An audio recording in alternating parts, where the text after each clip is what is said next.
What's up, guys? How's everyone doing tonight? Happy Sunday. It is National Pumpkin Day. It's a big deal. And we are kicking off Halloween week with a pumpkin recipe. If y'all aren't familiar, my name is Matt Mancuso. I run the Art of Eating food account. It is an online publication. It is a newsletter. It's a blog. It's recipes. It's behind the scenes. It's a YouTube channel. It's everything. I am happy to be partnering with Truffle Shuffle and ButcherBox with an amazing recipe. I teased this recipe earlier this week with Truffle Shuffle, and I did stuff a little bit differently. The recipe that was reading originally is actually going to call for store-bought gnocchi, but I've been doing this with y'all for long enough where I've kind of realized you guys want some fresh pasta. So we're actually going to pivot a little bit and make some fresh gnocchi on camera here today with all of you. If you're not prepared for that, that's totally fine. If you have the store-bought gnocchi, I'll instruct you on how you will be able to use that as well. So we're gonna go a little bit off book here and there, but please, if you fall behind or have any questions, let me know in the comments. They'll tell me and we'll get everything together. Oh, also, onion is not listed in the ingredient list. Well, not yet it isn't. But, you know, we'll talk about it and we'll get there. We actually don't need any for what we are going to be doing today. So yeah, as always, as I'm sure everybody is familiar with in the past, I like to run with some mise en place. So I have all of my ingredients set out here. That way I'm ready to go. There's no scrambling in the middle of a recipe, wondering where my stuff is. I did take my steak out about 30 minutes ago or so, just to kind of come to room temperature. I also took it out of the packaging as well so we can kind of dry out the exterior just a little bit. What that exterior is actually going to do is basically just having it dry out prior a little bit. I mean, you could even do this overnight if you were prepared and knew exactly what you were going to have for dinner the following night. Letting any sort of meat, whether it be your steak, your chicken, even fish you can do, the drying out the exterior. Moisture is the enemy when we are trying to achieve a perfect sear or a nice crust or deep color and a Maillard reaction in whatever we're cooking. So by drying it out uncovered in the fridge overnight, we are helping to aid that that crust that we are then chasing. So while I have that, and while I'm talking about this right now, I have my steak.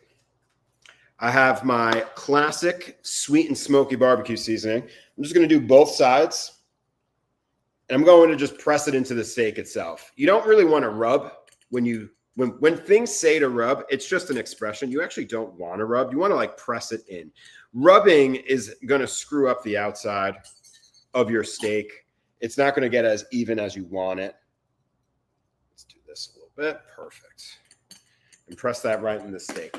We are going to do our gnocchi first, but I wanted to get this seasoned, kind of start marinating a little bit here off to the side. Clean up my board.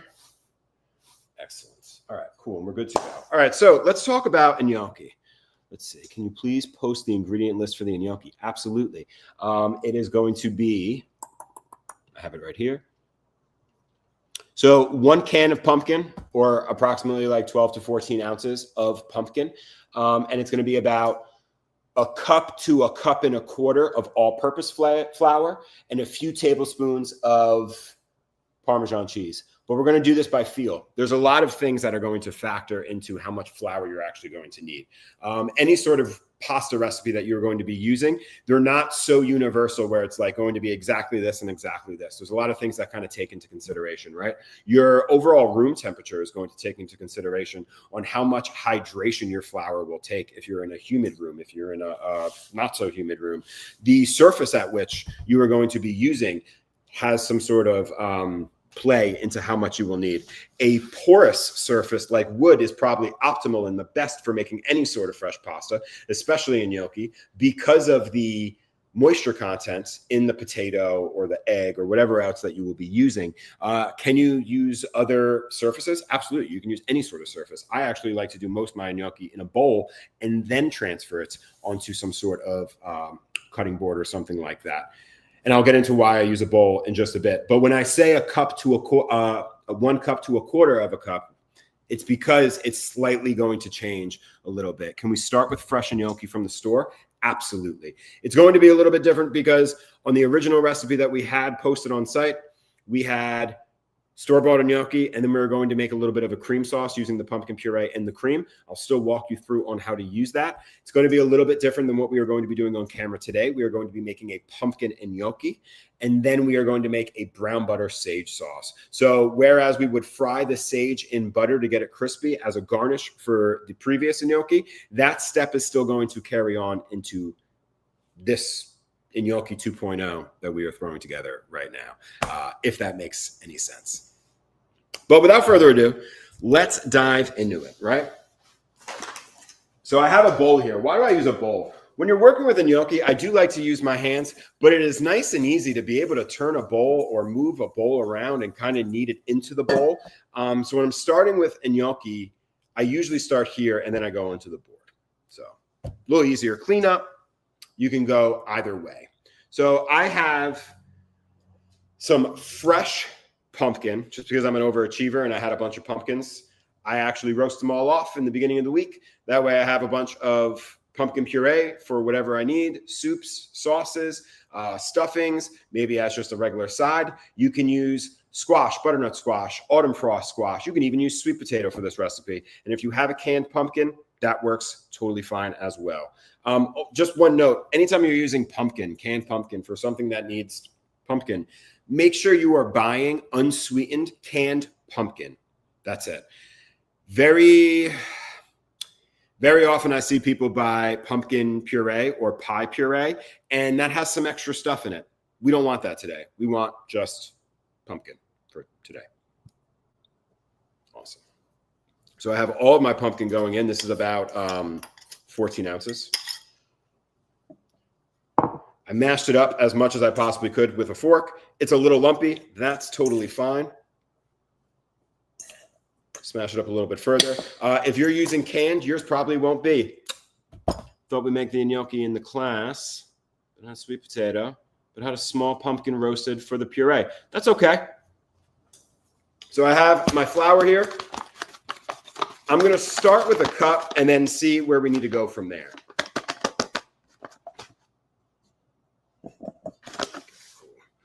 For this, I will use my hands because I'm a hands-on kind of person.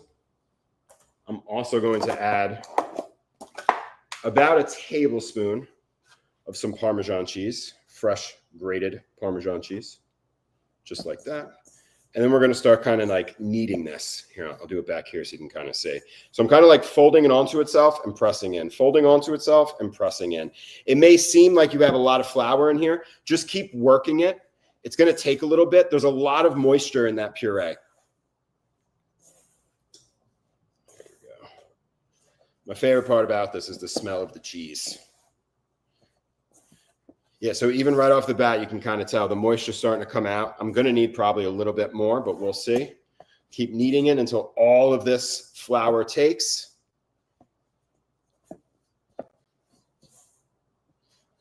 Now, this is a similar method on how I do my regular potato gnocchi. It doesn't have to be a pumpkin gnocchi per se.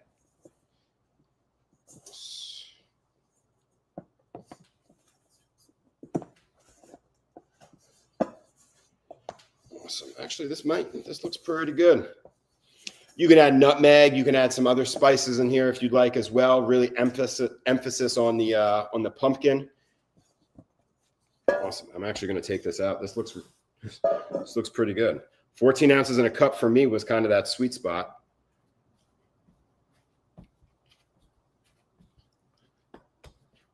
I'm kind of just rolling it out to have a better shape. I got this nice little log here. Where's my bench knife? We'll cut this in half, just a little bit easier to work in pieces with this. Okay. I'll fold it over. There we go. Now, whenever you're rolling, whether it be cookie dough, pastas, whatever it is, you want to kind of hang out right here. You don't want to press too hard with your knuckles. You want to hang out right at like where the finger meets the palm, right there. And I'm kind of using that. There we go. To rock back and forth while slowly spreading my fingers out. Okay. Super squishy, super squishy. No, it's therapeutic. It's one of my favorite parts about making pasta, right? You get your hands dirty. So where's everyone from? Who's cooking along today? Where you guys at? Let me hear. We got some time to kill as we roll all this out. I'm in New York, right outside the city. Excellent. That's one. Let's do the other. Sunny San Diego. As you can see from my apartment, I am not so sunny here. Upstate New York. See, that's more my speed too. I'm in Garrison. I don't know where you are upstate, but I'm in Garrison, New York. Not too far upstate, I suppose, right? Awesome. Washington. Love this, guys. Love this, guys. Cali. Awesome. All right, let's start with the original one that we had. So we're going to cut like about an inch or so on our gnocchi. I want it to look like that. That's good size.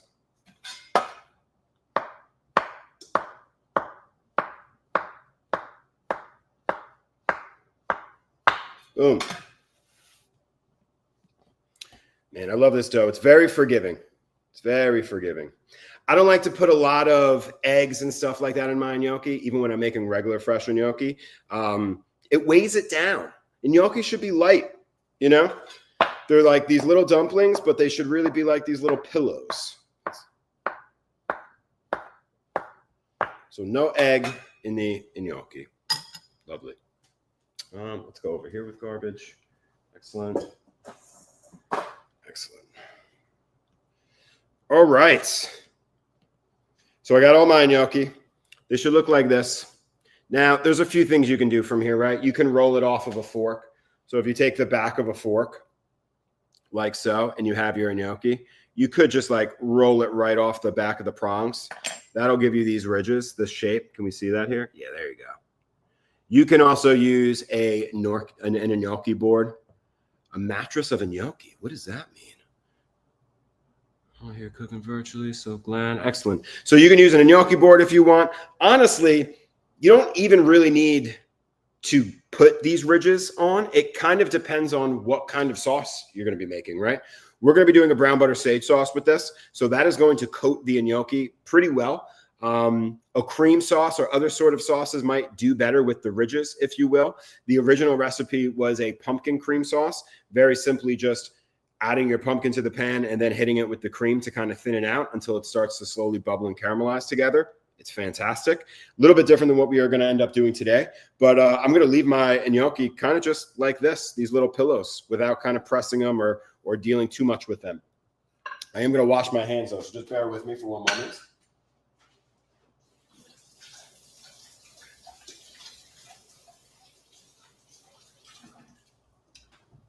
Now, the gnocchi, like most fresh pasta, is going to cook rather quickly. So in the meantime, I want to work on our steak.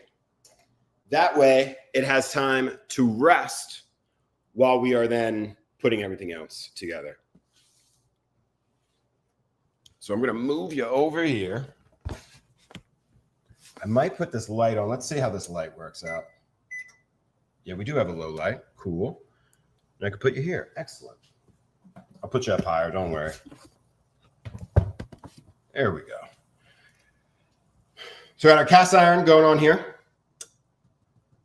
Woo! Getting kind of hot. I have our steak. I'm going to take our steak. My steak has this beautiful, nice little fat cap on there. I'm going to start with that fat cap.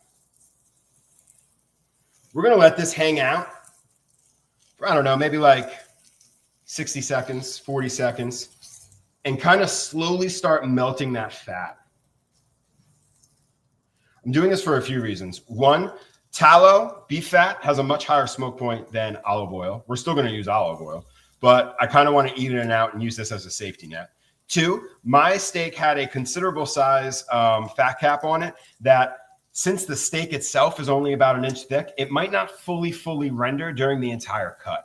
So we're going to start it off here. That way I know it's not going to be a little under or too chewy later on.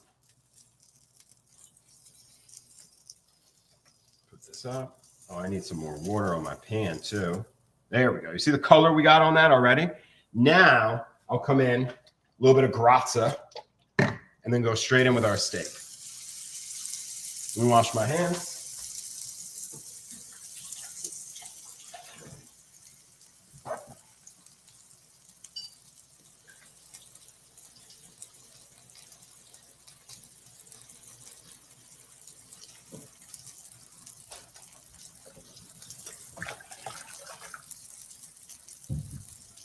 So I'll be honest with you, right?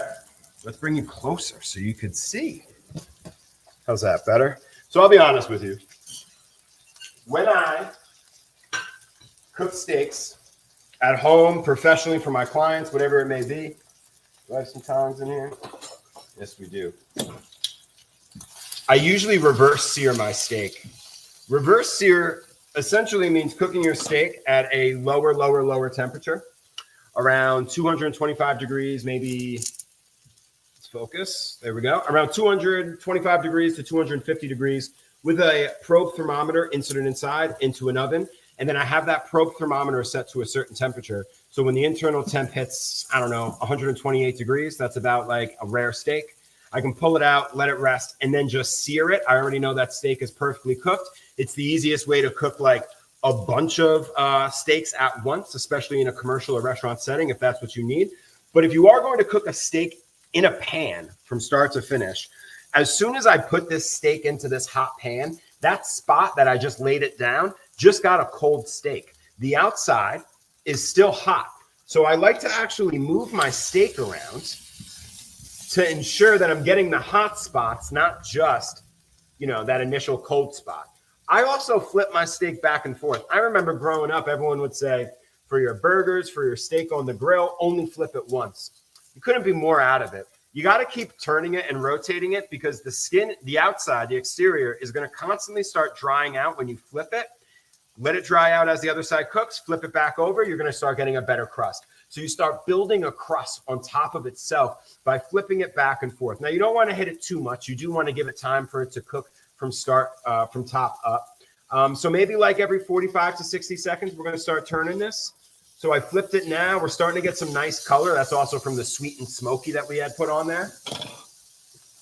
Another handy tool to keep around is a probe thermometer, just so we can monitor the internal temperature of the steak to make sure we're not going over, depending on whatever you like for your steak. I did see a question up here on what is grated. Grated is this amazing olive oil. They have sizzle, frizzle, and drizzle. I love those names. Sizzle is like your everyday extra virgin olive oil. Frizzle is like a very high heat frying oil. And then drizzle would be like your finishing oil right on top. So again, rotating this around to keep it even. Let's give this a little check to see where we're floating at. I bet we're probably at around 100 degrees. Yeah, the inside's still cold. That's all right. We're going to keep it moving. So I'm going to go for like a rare steak. So as soon as I hit, I don't know, maybe like 125 degrees, we're going to start butter basting this steak.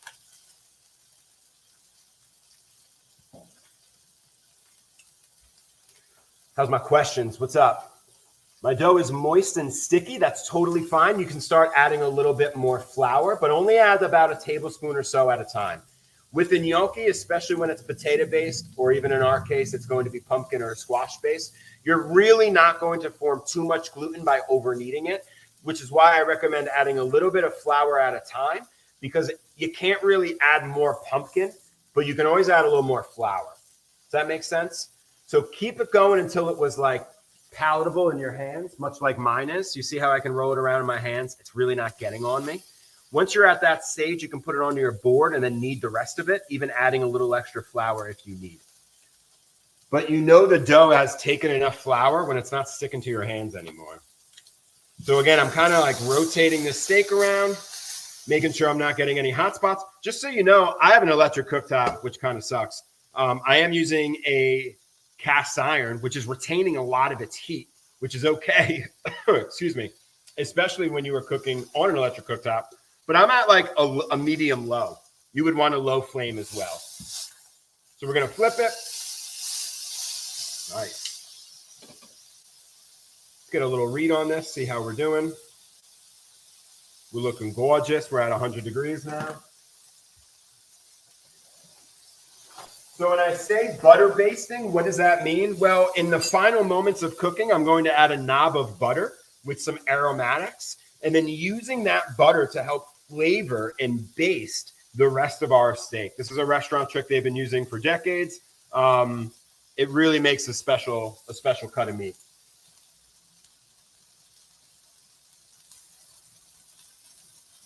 Yes, that was just a personal preference. You can absolutely add a little dash of nutmeg into your dough. Other spices and stuff as well. I've met people who like to just use pumpkin spice. Ginger can kind of go well with this pumpkin action that we have going on here. Also, unpopular opinion, curry powder would go really well with pumpkin and gnocchi. I was in the city a few weeks ago and I had, what was it? It was Jamaican jerk pulled beef ragu with curry cavatelli. It was outstanding. It was one of the best pasta dishes I've had in a long time. So you can see we're getting a beautiful crust on this. But I'm flipping it back and forth. I'm not scared. Right?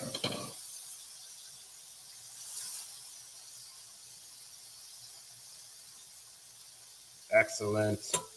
We're almost at 120. So to go along with our butter base, I have some herbs.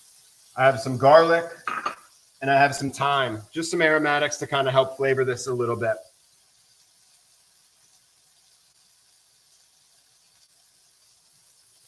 For the most part, yes. I know you bought your gnocchi. The only thing that really is going to pertain to you is going to be the nutmeg that was on there, the cream, and then the pumpkin puree. Everything else that we added last minute was more so if we were going to be making it by hand. Boom, there we go. I think we're just about there. So I'm going to push my steak off to the corner. I'm going to take a tablespoon or two of some butter.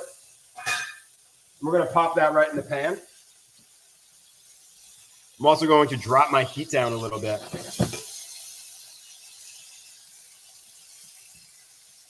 I got some garlic. Give it a smash.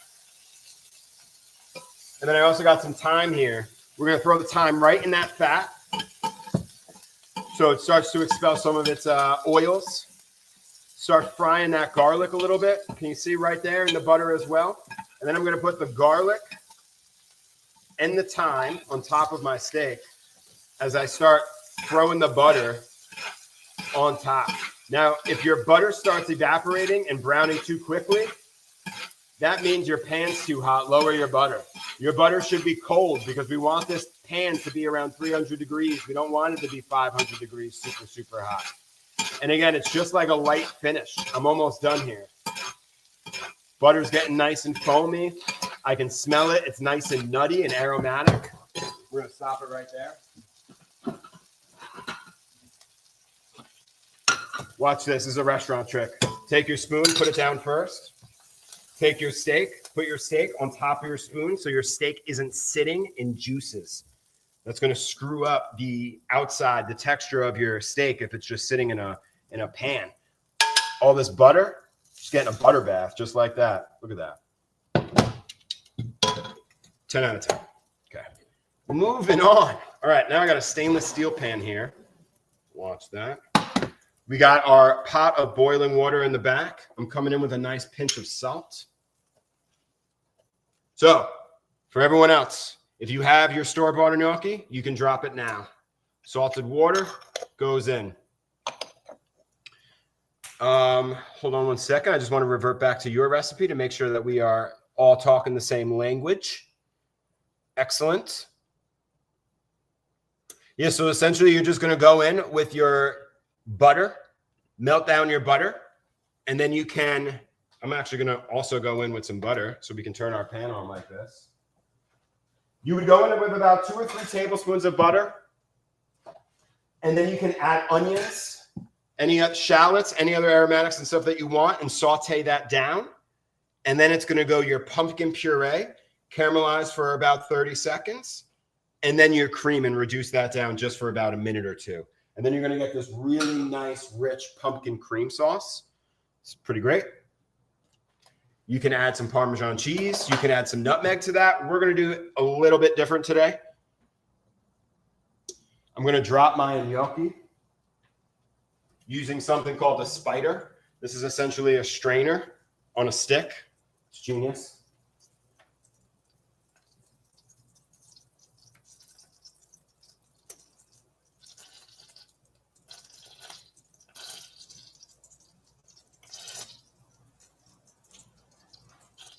And gnocchi's going right in. Again, this is fresh pasta. This does not take long to cook at all.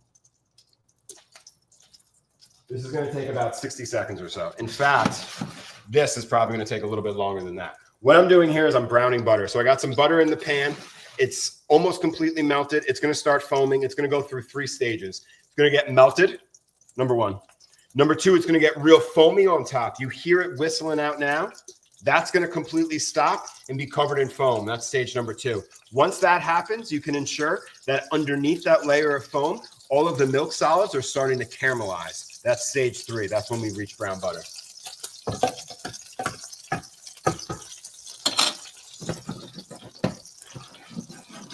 It's also going to spit at you. So I'm going to move my camera back a hair so not everybody is covered in butter. Hold on one second. Let's catch up on some questions. Where do you put your nutmeg? If you're making your pasta from scratch with the pumpkin, you can add it to your pumpkin. Or when you are making your pumpkin cream sauce, you can add it to that. When reverse searing, do you wait and add the seasoning? No, I actually, if you were going to take my advice and do the overnight in the fridge, you could actually do what's known as dry brining. Season it with salt, put it in the fridge. That's actually going to help expel all of, wait a second, I'm going to interrupt myself. Do you hear that? Do you hear the drastic change in sounds? That's because we've reached brown butter already. So she's not bubbling as much. I'm actually going to turn my heat off and grab a paper towel. so I don't smoke my my countertop back here. And what I'm going to do is I'm going to add some fresh sage leaves to this brown butter. I'm going to come back on reverse searing. I didn't forget about you. Just a few sage leaves just like this. Toss it around in your brown butter. Oh, man. The smell right now is fantastic. And this is going to happen quick. Our pasta's done in the back. Here's a little trick that I do. Not mandatory, but it will certainly help out. These are very soft. If I put these in a hot pan and maybe you're not super experienced, the soft, hot gnocchi are going to start sticking to the pan.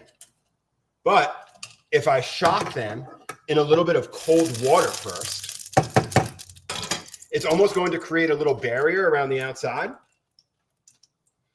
This little like skin, if you will. They're still warm in the middle, but the outside's now just got a little shock and they're tightening up a little bit. I'm going to drip them off as much as I possibly can. Definitely take this ice cube out because that's going to not be fun. There we go. And then we're going in. So the initial sound is because I had excess water on there, right? But now it's going to start quieting it down. Not a problem, not a big deal. Where's that spoon I had? You can move this stuff around, kick them. I do want them to saute, though, a little bit. I want to get a little bit of color on there.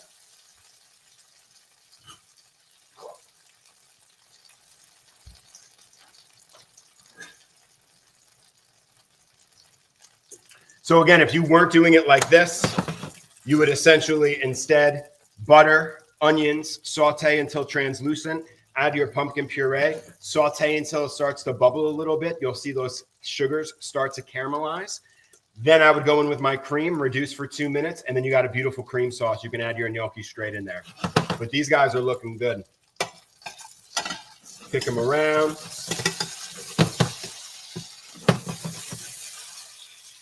Beautiful. I'm going to cut my heat off, and I'm going to put you back over here as we begin to plate.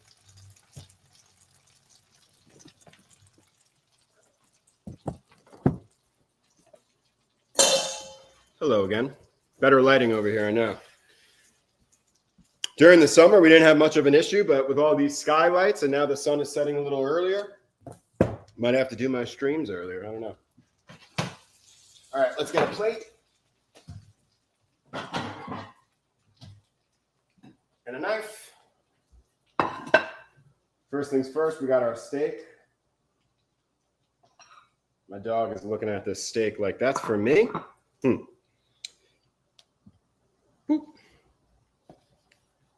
Beautiful. I went with like a medium rare steak here. If you can see the grain, you always want to cut against the grain. I didn't use a ribeye today. I actually used a strip. That's the only ButcherBox steak I had left. Look at that though. Beautiful color. Right? Just like that. In a pan. Can you see how, you can kind of see how red it is. But from edge to edge, it's not like we have this giant gray ring going around it or anything like that. Does anybody know why? It's because we kept it moving the whole time. Let's taste that. Wow. The best steaks, seriously.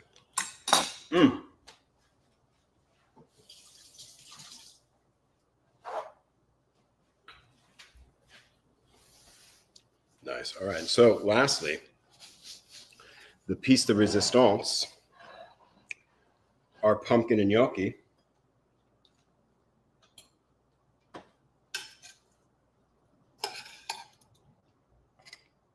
Going right down the side here. These nice, plump, toothsome gnocchi.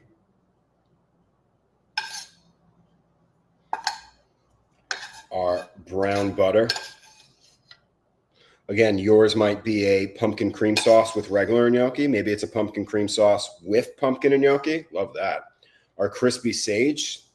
If you didn't do the sauce like I did, you would still do the crispy sage the same way. Brown some butter and then fry your sage right in there, just like so. Let's get a fork. Look at that, guys. Look at that. I left the fat on there because, you know, I'm fat. I'll cut the gnocchi in half. See how soft that is? Went right through. Look at that.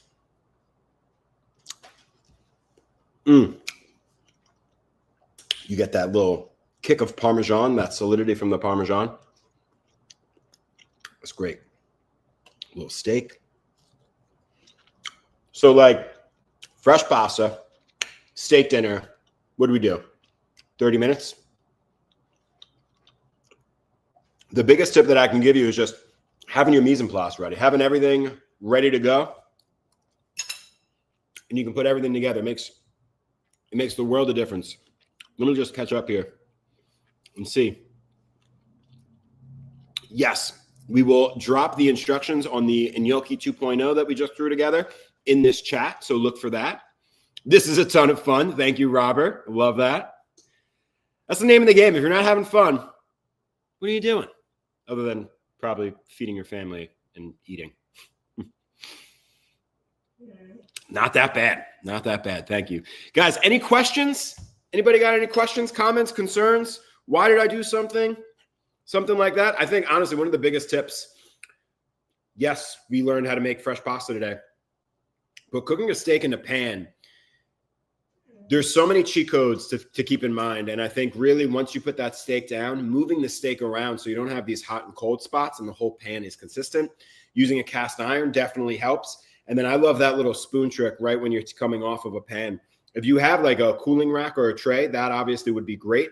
But sometimes you're on the fly. You don't have that. You want to just put something together. That's a great alternative, I think. Guys, thank you so much for tuning in, for all of your questions. Needs a wine swirl. Tell me about it. A nice cab would go well here, right? The recording, I believe, is available immediately after we're done. I still need to answer the reverse sear question. Thank you so much. Hold on a second. What was the reverse sear section? Just so I remember. Oh, when seasoning, yes. So yeah, I always recommend having your steaks out of the fridge for at least 30 minutes or so before you're about to do anything with them. Reverse sear them, pan sear them, grill them, doesn't matter. Always give them a little bit. Anytime you go from really, really cold to really, really hot, it gets tight, it gets tough. You don't want that. You want the meat fibers to actually be relaxed before you start the cooking process. You're going to have a much tender steak regardless of the cut itself.